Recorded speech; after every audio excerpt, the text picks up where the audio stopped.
Hi, everybody, and welcome to the Millennial Revolt, an independent political talk show that seeks to bring a different narrative than the stale one we have going on right now in mainstream media. So, today we're going to be talking about my predictions for the elections. Now, none of this is scientific. This is all what I think is going to unfold on election night based off of a few articles I have read in the last couple of days and based on the trends and the way early voting is basically unfolding now. So, this is what I think will basically happen. Now, for full disclosure, I have already claimed and stated multiple times on this channel, I am voting for Dr. Jill Stein. I live in a solidly blue state. I live in New York. New York is going to Hillary Clinton, no matter who I vote for, but if I can help the Green Party at least get on the ballot for 2020 and be able to become a viable option to the left, then I think that would be a ideal option for me. Now, I would hopefully like to see Donald Trump win. I have said that before. I am not a never Trumper, but I am not full, oh my god, Donald Trump is going to destroy the planet. But given the fact that he wants to work with Russia and possibly stop these illegal wars of choice, these wars of oil, and bring back some common sense to our foreign policy, then I'm all for it. Now, without further ado, let's just get into this video. So, if you look at the CNN interactive electoral map, it has Hillary Clinton at 268, meaning that she's just shy of 2 points from the 270 needed to get the presidency. It has Donald Trump at 204, and it has 66 electoral points basically up for grabs. It says that Donald Trump has an 8% chance of becoming president. And the reason why I find this map just all over the place is because I was recently reading an article from the Washington Times where it says that President Obama and Hillary Clinton are rushing to defend Michigan as blue state turns into a battleground. It says that Michigan emerged as a unlikely final battleground of the presidential race, as Hillary Clinton hurried to defend the traditional blue state from Donald Trump's do-or-die appeal to disaffected working-class voters, while making her own pitch Sunday in Ohio with the help of King James. On the last day before voters go to the polls, Mrs. Clinton and her top surrogate, President Obama, will head to separate rallies in Michigan, which hasn't voted Republican since 1988,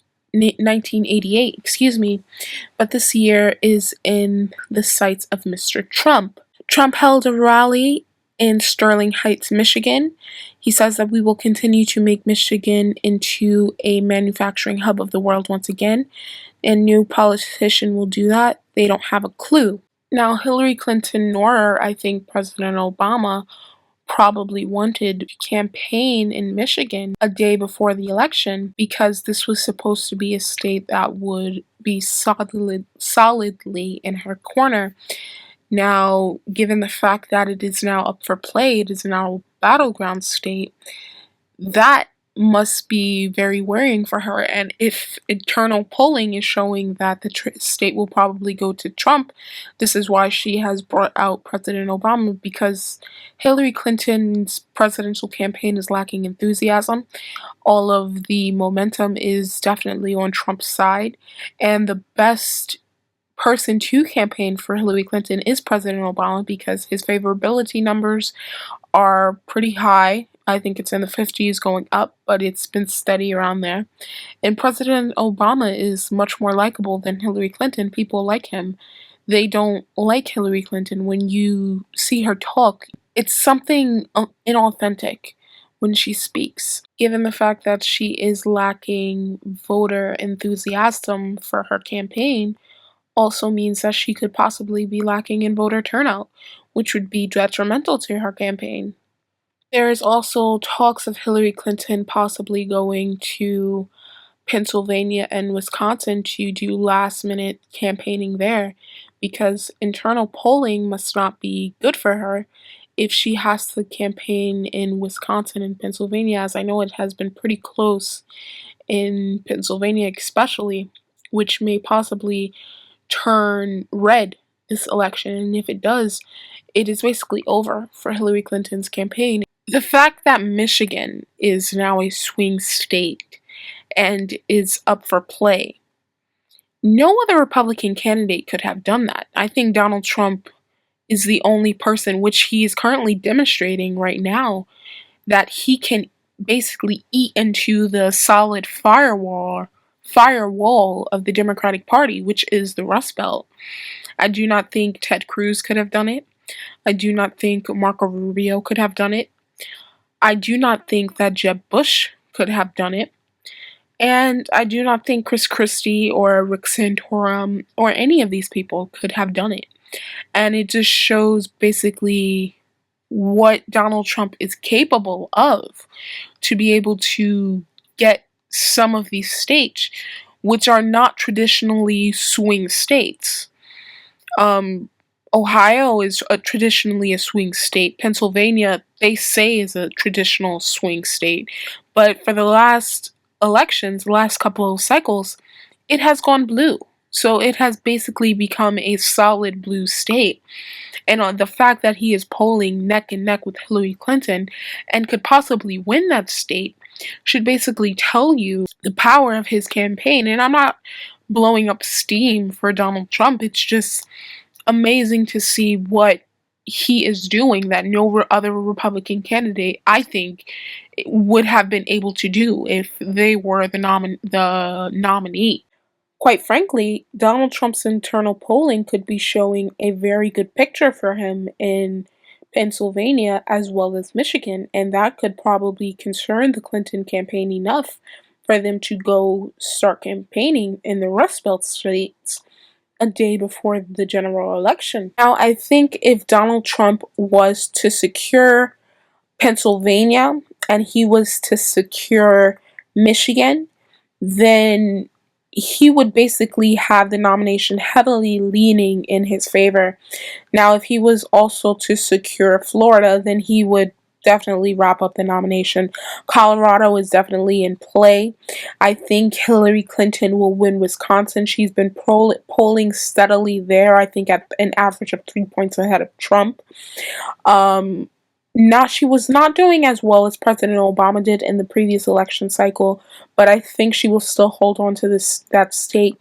Now with Pennsylvania, it all depends on voter turnout and enthusiasm. And as I said, currently the wind is with Donald Trump. He has the momentum at this stage in the game.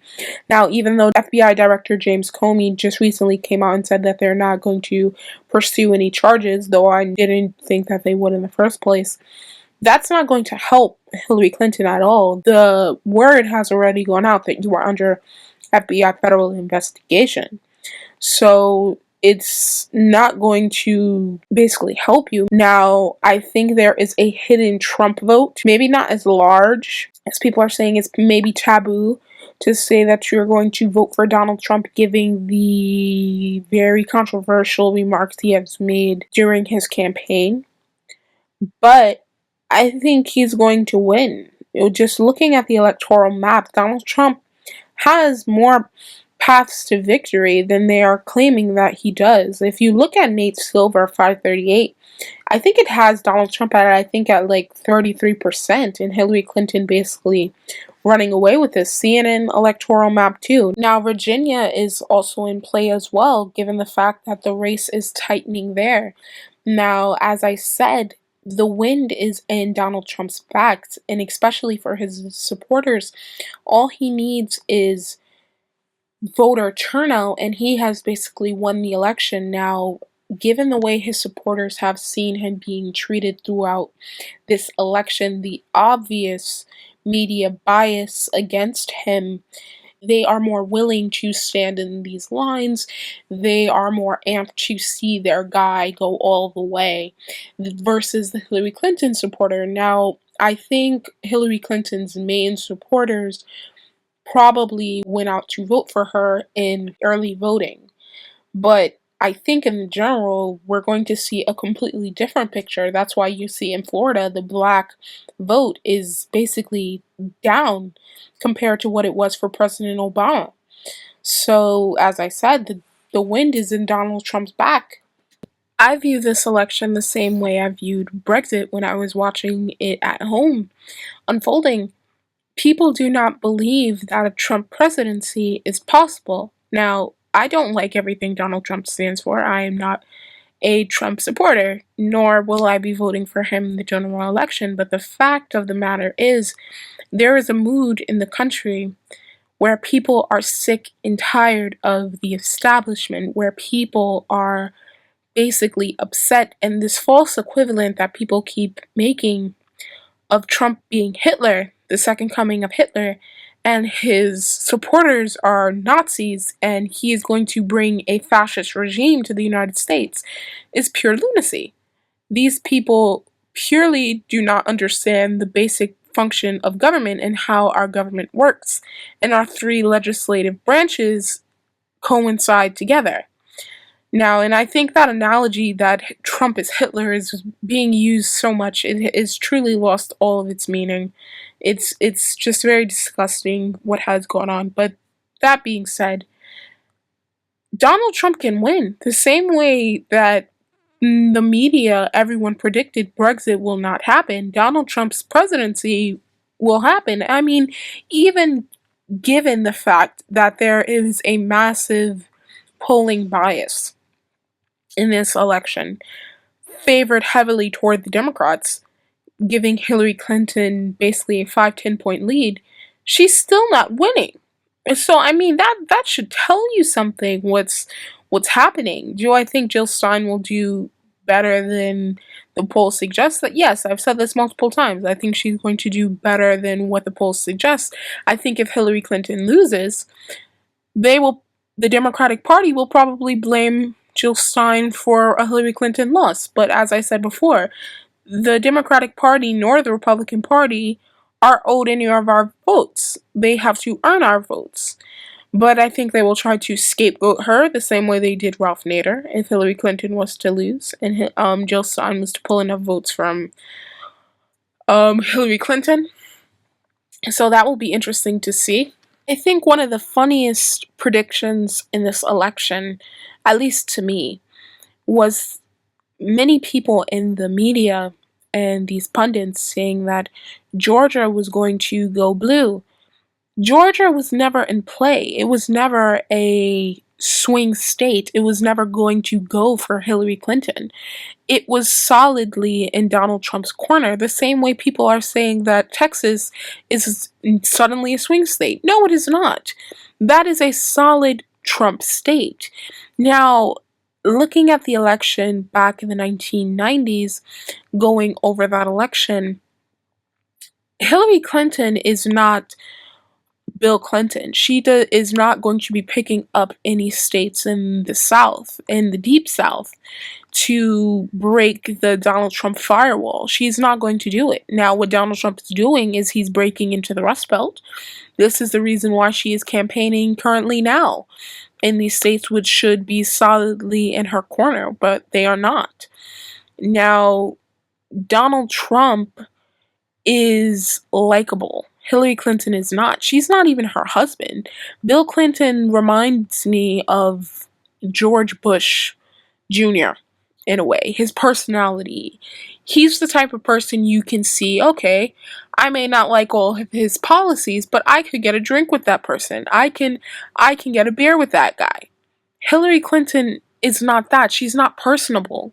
She is very cold, and it seems calculating, and everything that she does has a reason behind it, and it's not organic when she speaks to a crowd.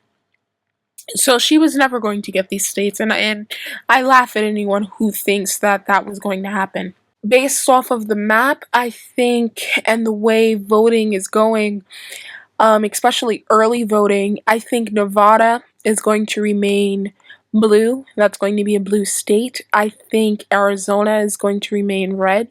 And shockingly, based off of early voting, especially Colorado, will possibly be going to Donald Trump in this election. I think Virginia is not going to Hillary Clinton. I think it's polling in Donald Trump's favor. I think New Hampshire is going to go to not Donald Trump. I think New Hampshire is going to go to Hillary Clinton. Now, it's going to be interesting what would happen in Vermont. What I want to see happen in Vermont, especially because given everything that has come out in the WikiLeaks and disenfranchised Bernie supporters in Vermont, especially, may not turn out to vote for Hillary Clinton or may possibly write his name in the election, then she could lose the state, even though it is a solid blue state. So that would be interesting to see. Well, that's just my prediction. I could be right, I could be wrong, never know. But it will be interesting to see what happens on Tuesday. I will be posting a video on who will win and see if my predictions came true. You guys have a wonderful day. Thank you so much for watching. I am the Millennial Revolt, and I'll see you guys later. Bye.